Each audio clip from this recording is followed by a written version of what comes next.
ወደ ትግራይ እንዳትሄዱ የቀጠለው የአውሮፓ ሀገራት የጉዞ ክልከላ፣ የጄኔራል ታደሰ ቀጣዩ እርምጃ፣ የፕሬዝዳንትነት ዕጣ ፈንታ በዝርዝር ይደመጣል። ከዚህ ውጪ አሰብን እንደ ጎላን ተራራ፣ 4 ኪሎ ከእስራኤል የወሰደው ቁልፍ ታክቲክ፣ ኤርትራ በስጋት የሰጠችው ምላሽ የዕለቱ የመረጃ ቅኝታችን ትኩረት ነው። ጤና ይስጥልን፣ እንዴት አላችሁ የተከበራችሁ የሸገር ታይምስ ቤተሰቦች? እነሆ የመረጃ ቅኝታችን ቀደም ሲል በጠቀስናቸው ጉዳዮች ላይ ትኩረቱን ያደርጋል። እስከ መጨረሻው አብራችሁ እንድትሆኑ በአክብሮት እንጋብዛለን። ወደ ዝርዝር ጉዳዮቻችን እናምራ።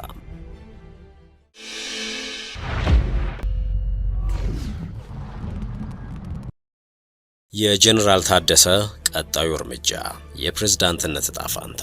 ባሳለፍነው ሳምንት ሙሉ ቀናት በትግራይ አማራና አፋር ክልል አዋሳኝ አካባቢዎች የተቀሰቀሰውን ግጭት በቅርበት ሲከታተሉ የነበሩ ተንታኞች ይህ ግጭት ሲጀመርም ተቋጨ ሲባልም ታይቶ የማይታወቅ ክስተት ሲሉ ገልጸውታል። በዚህ ሳምንት ረገብ ያለውና ባሳለፍነው ሳምንት ብዙዎችን ባስደነገጠ መልኩ ተቀስቅሶ የነበረው ግጭት በህወሓት በኩል ሲጀመር ህወሓት መገንጠልን ግቡ ያደረገ ጦርነት ነው ተብሎ የነበረ ሲሆን ሲጀመርም በአራት አቅጣጫ ጦሩን አንቀሳቅሶ እንደነበር ተዘግቧል።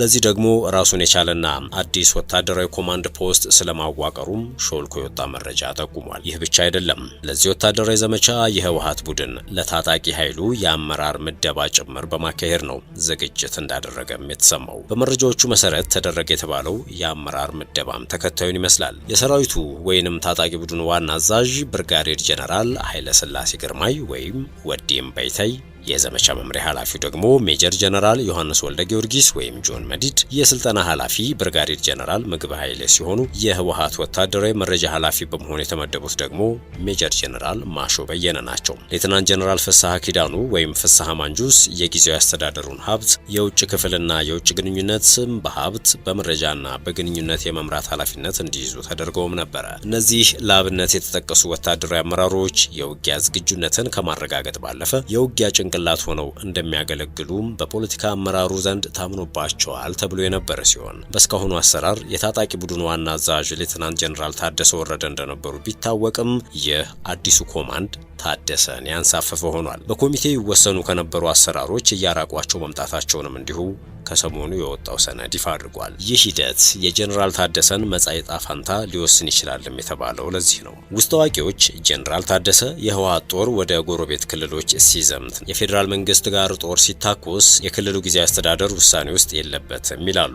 በአንጻሩ ከግጭቱ ማግስት በትግራይ ቴሌቪዥን ብቅ ብለው ቃለ ምልልስ የሰጡት ጄኔራል ታደሰ ታጣቂዎቹ ወደ ጠለምት እንዲንቀሳቀሱና ቦታ እንዲይዙ ከዚያም ጥቃት እንዲፈጽሙ ሲደረግ ትዕዛዙን ያስተላለፍነው እኛ ነን ብለዋል። በቃለ ምልልሳቸው ታጣቂዎችን ወደ ምስራቅና ምዕራብ ጠለምት ወረዳዎች ያዘመትኩት እኮ ወደ ቀድሞ የትግራይ ሉዓላዊ ግዛት እንደገና ለመመለስ ያለኝን ፍላጎት ለፌዴራሉ የሀገር መከላከያ ኃይል ከወዲሁ ለማስታወስ እንጂ የመራቸውን እንዲዋጉ አልነበረም ሲሉም ብዙዎችን ያስገረመ ንግግር አድርገው ነበረ። በኢትዮጵያ ህገ መንግስታዊ አሰራር ስርዓት ጄኔራሉ የጠቅላይ ሚኒስትር አብይ አህመድ ተሿሚ ናቸው። ምንም እንኳን አንዳንዶች በተዘበራረቀና የኃይል አሰላለፉ በተፋለሰበት የፖለቲካ ማዕበል ውስጥ እየተናጠሽ ባለችው በትግራይ ክልል ውስጥ ከህወሓት ታማኝ አጋርነት የዘለለ አንዳች ረብ ያለው ኃላፊነት የላቸውም ቢባልም ይህ ማለት እንደ የትኛውም የክልል መሪ ተጠሪነታቸው ለፌዴራል መንግስቱ ለጠቅላይ ሚኒስትሩ ነው። እናም በእርሳቸው ቃል መሰረት የትግራይ ታጣቂዎች ወደ ጎረቤት ክልሎች እንዲዘምቱ ከፌዴራል ወታደሮች ጋር እንዲዋጉ ትዕዛዝ ከሰጡ በሾሟቸው የሀገሪቱ መሪ ጠቅላይ ሚኒስትር አብይ አህመድ ላይ አመጹ ማለት ነው። ይህንን ወታደራዊ ትንኮሳ ከፈጸሙ በኋላም የጠቅላይ ሚኒስትሩ ሹመኛ ሆነው እንዴት ሊቀጥሉ ይችላሉ? የብዙዎች ጥያቄ ሆኗል። በቀጣዮቹ ቀናትም ጄኔራሉ በስልጣናቸው የሚቆዩ ከሆነ ከተሰናበቱም ስለመጪው የሰሜን ኢትዮጵያ ፖለቲካ ግልጽ መልእክት ያስቀምጣል ነው የተባለው። ከዚሁ ጋር በተያያዘ አንድ የትግራይን ጉዳይ እንመልከት።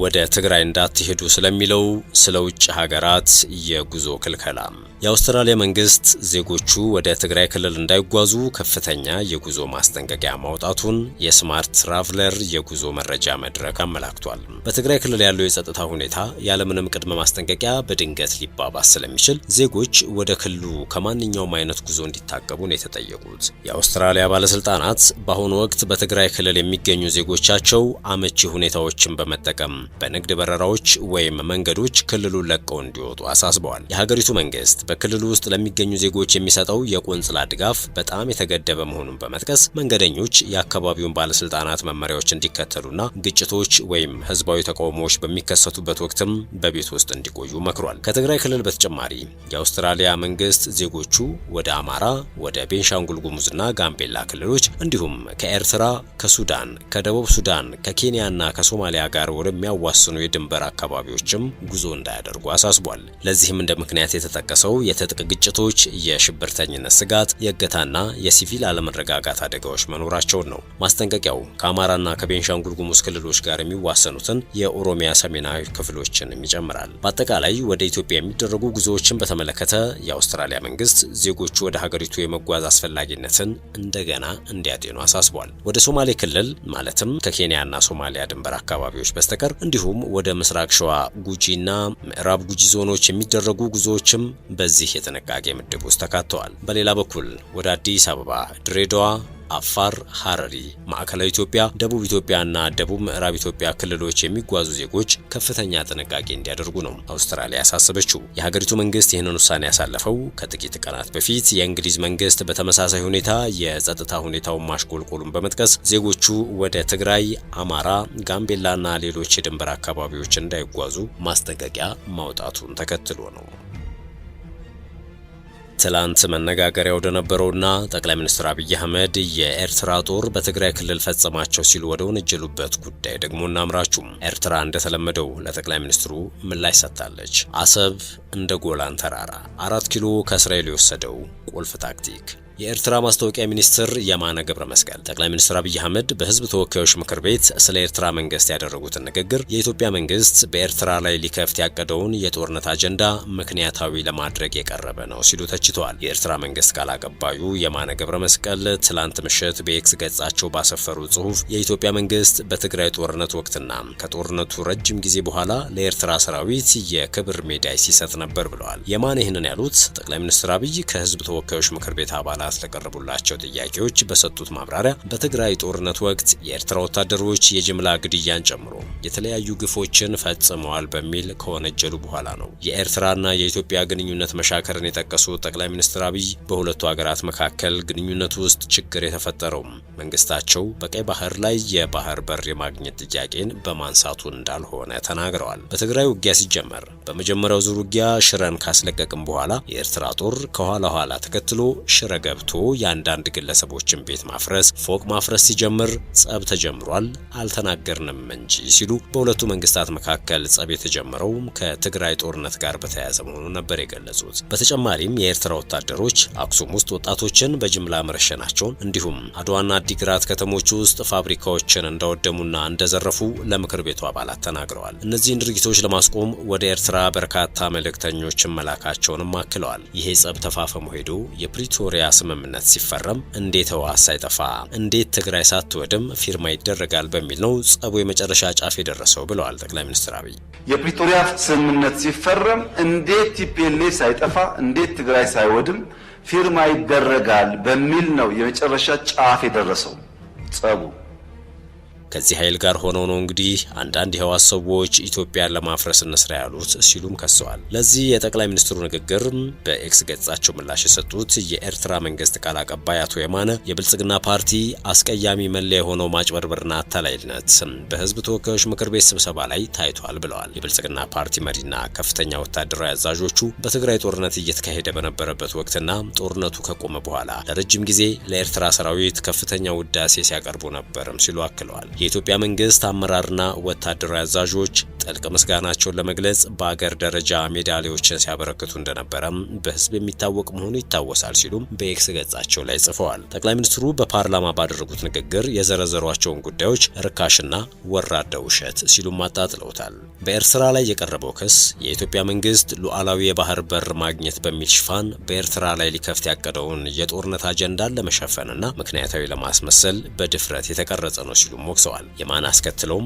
ጠቅላይ ሚኒስትር አብይ በፓርላማ ንግግራቸው ያነሱትን እስራኤል ከሶሪያ በወረራ የያዘቻቸውን የጎላን ከፍታዎች ጉዳይን ጠቅሰዋል። አብይ በማብራሪያቸው ስለ መንግስታቸው የቀይ ባህር ጥያቄን እንደ የብሔራዊ አጀንዳ እንደሚገነዘበው ተናግረዋል። እስራኤል የጎላን ተራራን የያዘችው ለብሔራዊ ደህንነቴ ለህልውናዬ ችግር ያጋጥመኛል ብላ ስላመነች ነው ያሉት አብይ አክለውም ቀይ ባህርና ኢትዮጵያ ለዘላለሙ ተነጣጥለው መኖር አይችሉም ሲሉም ተደምጠዋል። ኢትዮጵያ በቀይ ባህር ላይ የባህር በር ለማግኘት የምትፈልገው በቢዝነስ ህግ እንደሆነ ተናግረዋል። በባህር በር ምትክ የታላቁ የኢትዮጵያ ህዳሴ ግድብ ወይም የኢትዮጵያ አየር መንገድ ድርሻ ሊቀርብ እንደሚችል ጠቁመዋል።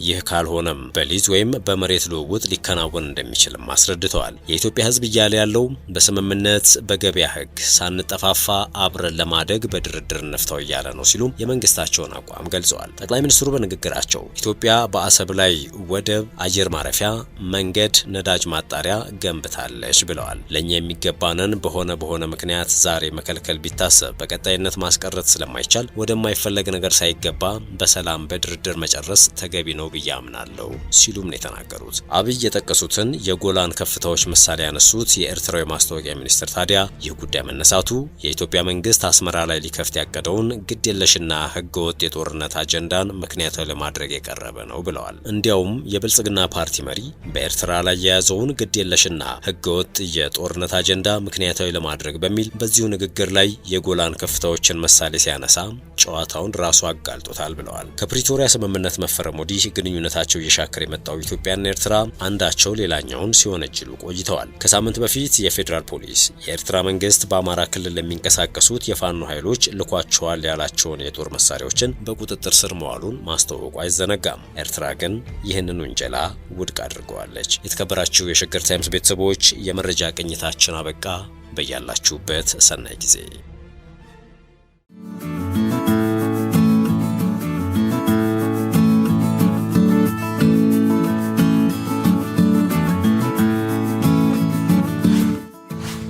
ሸገር ታይምስ ሚዲያን ሰብስክራይብ በማድረግና ደወሉን በመጫን ይከተሉን።